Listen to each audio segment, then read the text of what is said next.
And now I'm going to go to clip number 1. Now what I want to do is I want to go to the effects control. So if it doesn't appear readily, I'll click here on these little arrowheads and you'll see effects control. And I'll go ahead now, I'll double click on it in the timeline, and you'll see that in here, if you were to click on motion, you can now play with the scale and position of this. I'm going to make it smaller so I can put some text in here.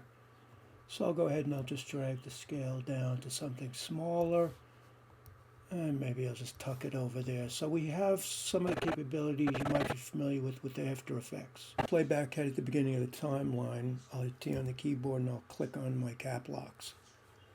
I'll click inside my document window and I'll type in Carnival Movie.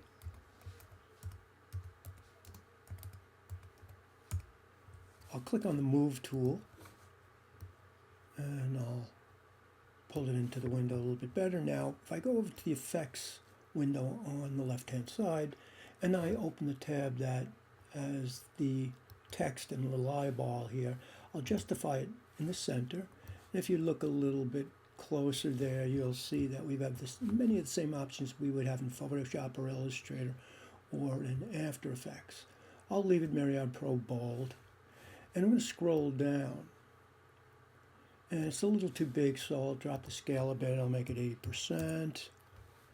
And then at the beginning of the timeline, I will keyframe position and scale. So the same little stopwatch appears here that we know from After Effects. I'm going to move it to second, number 5.